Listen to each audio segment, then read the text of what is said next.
And Sky News understands that Ukraine used British cruise missiles in a significant attack against the headquarters of Russia's Black Sea Fleet in the illegally annexed region of Crimea.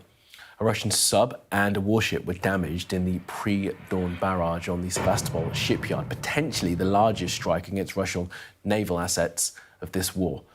Well, let's bring in our security and defence editor, Deborah Haynes, who wrote this story and has more for us now. So, Deborah, is this now confirmed that these were British Storm Shadow missiles that were used?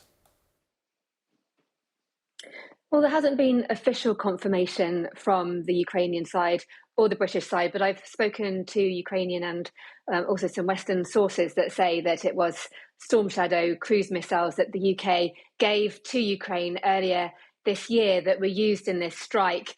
Actually, the head of the Ukrainian Air Force all but revealed that this was the case when he put a post on social media on his Telegram channel rather than Twitter.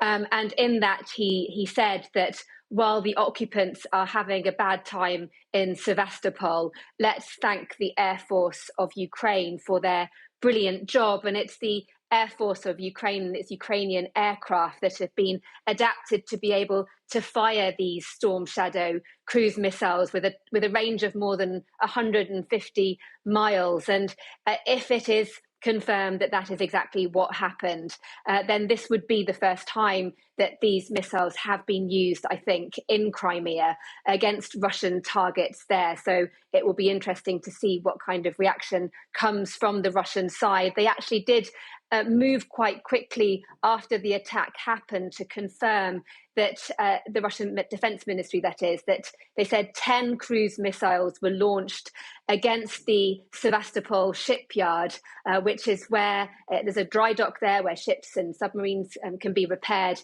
They said that 7 were shot out the sky by air defences, but then obviously that leaves 3 that came through. And images on social media have shown flames going up into the night sky, and it does look as though a submarine had been in that dry dock and had been struck, and also a landing ship. And a Ukrainian military source told the Reuters news agency that a submarine and a landing ship were hit. And the Ukrainian military has confirmed that naval targets and port facilities in Sevastopol were hit. The Russians also said that 24 people were injured in the strike.